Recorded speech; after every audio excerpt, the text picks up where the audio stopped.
Hello friends, today we are back in active and passive's fourth class. Let us see more miscellaneous examples.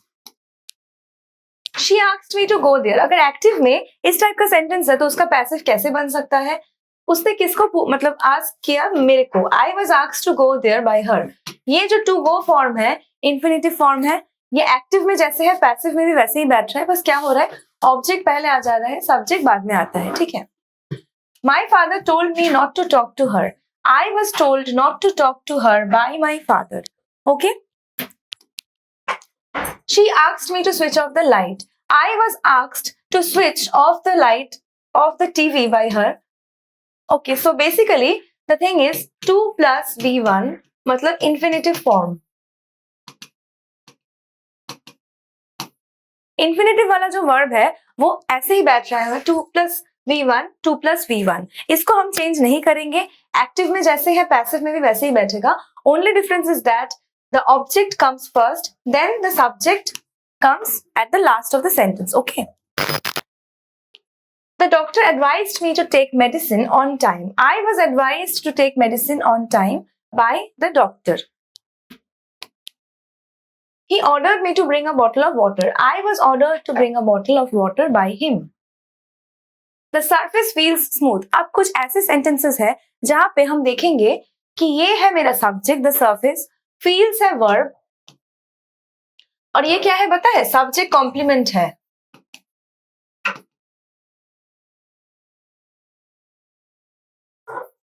मतलब ये basically subject कैसा है वो बता रहा है.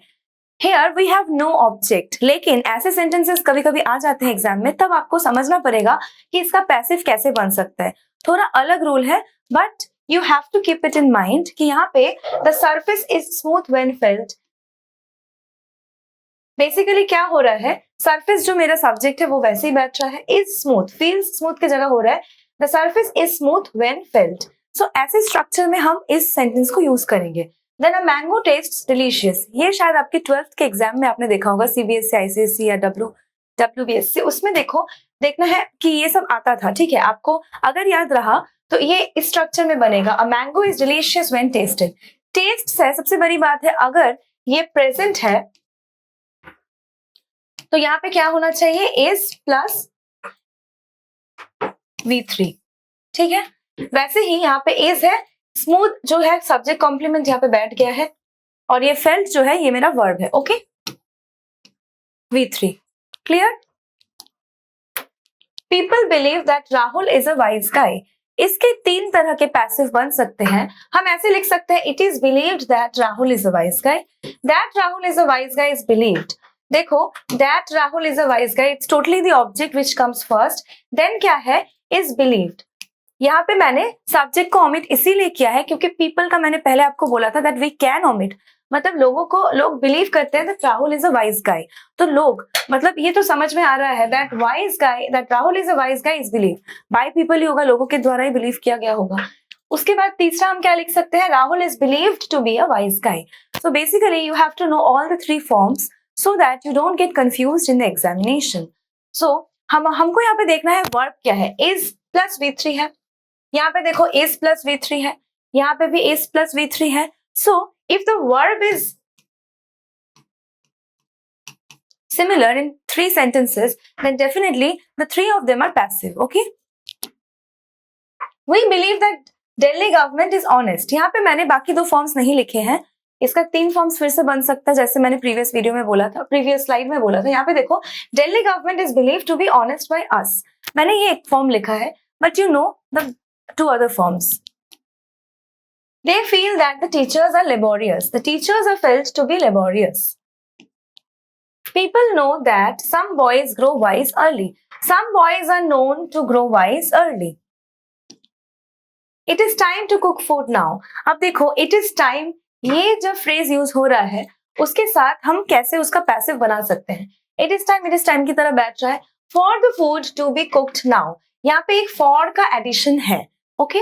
It is time to meet her. It is time for her to be met.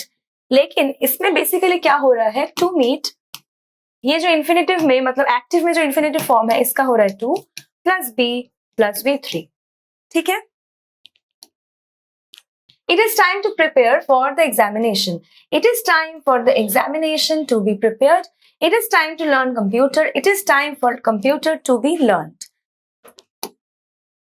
It is time to do our homework. It is time for the homework to be done. You always have to remember that this form should be basically present. Okay, ऐसा sentence है जहां पे basically मेरा जो ये infinitive है to do, ये कौन सा form ले रहा है passive में जाके 2 plus b plus v3.